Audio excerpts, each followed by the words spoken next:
is this the way to go about it? Slagging them off again, saying they don't want reconciliation, and they want to keep, or somebody unnamed wants to keep Harry and Meghan as the villains of the piece. It doesn't seem a sensible attitude to me. Sandbags out and tin hats on at Buckingham Palace with more incoming from Harry, the Duke of California. I mean, Sussex, of course. We've heard the first bit of Harry's interview with ITN's Tom Bradby. It never needed to be this way. The leaking and the planting. I want a family, not an institution. They feel as though it's better to keep us somehow as the villains. They've shown absolutely no willingness to reconcile. I would like to get my father back. I would like to have my brother back. Let's hear from Jennie Bond, the former BBC royal correspondent. Morning, Jenny. Morning. Tom Bradby, he's friends with the prince, isn't he? Is this designed to be a sort of soft landing for Harry in this country? Well, yes, Tom's known them for about 20 years. I worked with Tom alongside him. He was ITN's royal correspondent. I was at the BBC. Yes, and annoyingly, he did forge quite a relationship with the boys. I think, they're not so dissimilar in age, both sort of public school. Anyway, he knows them, and he's a great journalist. And I think, there's very, very few journalists that Harry has any trust whatsoever in. But Tom is one of them. What about the claims we've heard? If people have watched the documentary, a lot of these claims exist in the documentary that's on Netflix. But Jenny, you'll know better than most. Is it one of the central charges that seems to be emerging from this is that the palace actively briefed against Harry and Meghan and briefed for William and Kate in a very deliberate way? Does that ring true to you? It doesn't ring true. No. I mean, almost quite the opposite. I hope we're going to get some evidence of these allegations because mostly, as far as I know, the palace were trying to cover up stories that were emerging about Harry and Meghan. They didn't want the bullying allegations, all that. They tried to cover them up for the longest time. But it wasn't obviously to Harry and Meghan's liking. That I still maintain, they simply wanted prime position. But hey, look, we have heard for the first time that he wants his family back. That's what the trailer says. Not the institution, no, but the family. And that's absolutely the first time we've heard that he is interested in having Charles and William back in his life. I mean, Meghan clearly doesn't want her family back, or at least she's made no intimation she does. But Harry does, so that's good.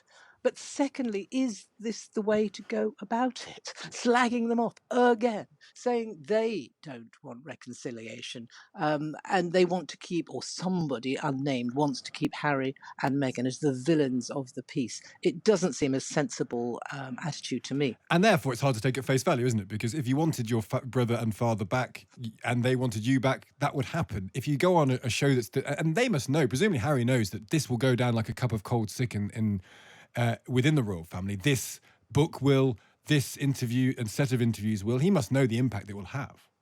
Oh, I know. And why interviews as well as the book? Is the book not enough? I presume he's contractually obliged to give these interviews. Or is it just more bile that he wants to get out? I mean, honestly, Harry, I've known Harry, not intimately, but I've known him, on and off through his life. And I'd say, please, just if you want Charles and William back in your life, get on a plane, drive to where your dad is, and give him one great big fat hug. Yeah, it might get leaked to the papers. Roger said, it always gets leaked every time I try to do anything privately. So what? Well, what headlines would it be? Harry shows his love for his dad. Harry tries to heal the rift. I don't get him at all. Jenny, I hear what you're saying. The thing is, as a lot of people can relate to the story actually on a very kind of cellular level, because many people have had feuds and rifts within families, and it's the saying sorry, or it's the being open it's the kind of it's the big step, isn't it? It is possible, Jenny, that he would fly to the UK and try and speak to his dad or his brother, and they kind of give him the hard face because they're so annoyed at what he's done. I mean, I wonder if it's as simple as that. We'd probably like it to be as simple as that, but it takes two, doesn't it? Yeah, you may be right, but I think you have to remember that Charles has indicated certainly that he will always keep the door open, and I think that will be the case unless the book contains some real barbs against Camilla. I think that would be very, very difficult, but it probably doesn't. And I think that he's always referred to his younger son as my darling boy. He did that on air on Radio 4 just a few years ago when Harry interviewed him. He said, "My darling boy, darling boy." He loves his son, and I I cannot think. You may be right, but I cannot think that if Harry came over here and flung his arms around his dad, that it wouldn't be reciprocated. Just finally, Jenny, can we hold two conflicting thoughts in our mind that actually Harry and Meghan may have been badly treated? It is a very old-fashioned institution full of awfulness and emotional stuntedness historically, but the way they're going about it is also pretty lame and pretty unsatisfactory as well. Can we hold both those views, do you feel?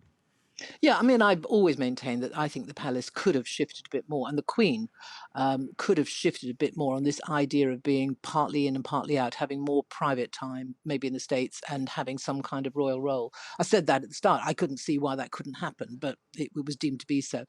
So yeah, I think there's a bit of fault on both sides. But I'd just love to know what Harry really wants. I mean, does he want to rewrite history? Does he want to be the firstborn? Does he want to be king? I mean, he despises the institution, but he seems to want what William's got. Yeah, or maybe he wants a few quid from a book. That's the other thing we can't rule out, I suspect, as well. Jennie Bond, great to speak to us. I always learn something when we speak to you. That's Jennie Bond, the former BBC Royal correspondent.